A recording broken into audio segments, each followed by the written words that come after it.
माँ की महिमा का बखान जितना भी किया जाए वो कम है। माँ के प्यार का कर्ज कोई नहीं चुका सकता।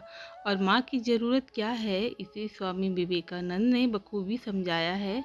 जानिए इस कहानी में। एक बार किसी व्यक्ति ने स्वामी विवेकानंद जी से सवाल किया, दुनिया में माँ की महिमा इतनी क्यों है और इसका कारण क्या है। इस सवाल को सुनने के बाद स्वामी जी के चेहरे पर मुस्कान फैल गई। इस सवाल का जवाब देने के लिए उन्होंने उस व्यक्ति के सामने एक शर्त रखी। विवेकानंद जी की शर्त के अनुसार उस व्यक्ति को 5 किलो के पत्थर को एक कपड़े में लपेट कर उसे अपने पेट पर 24 घंटे तक बांधना था और फिर स्वामी जी के पास जाना था। इसके बाद उसे अपने सवाल का जवाब स्वामी विवेकानंद जी से मिलना था। स्वामी जी के कहे अनुसार उस व्यक्ति ने एक पत्थर को अपने पेट पर बांधा और वहां से चला गया। अब उसे पत्थर बांधे बांधे ही अपना सारा दिन भर का काम करना था, लेकिन उसके लिए ऐसा करना मुश्किल हो रहा था। पत्थर के बोझ के कारण वो जल्दी थक गया।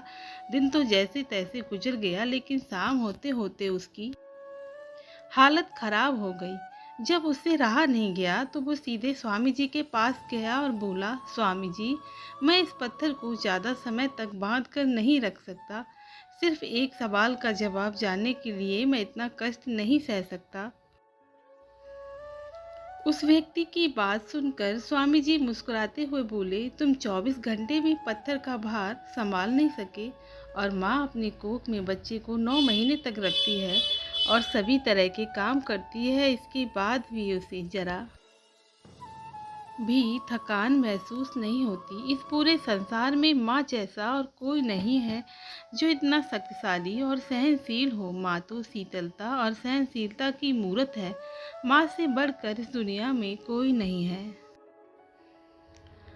कहानी से सीख। स्वामी विवेकानंद जी की इस कहानी के माध्यम से लोगों को ये सीख देना चाहते थे कि इस संसार में माँ जितना धैर्यवान और सहनशील कोई और नहीं है। माँ से बढ़कर इस दुनिया में कुछ नहीं हो सकता। दोस्तों, आशा करते हैं आपको ये कहानी बहुत ही पसंद आई होगी। रोज़ नई नई कहानी सुनने के लिए हमारा चैनल सब्सक्राइब करें। धन्यवाद।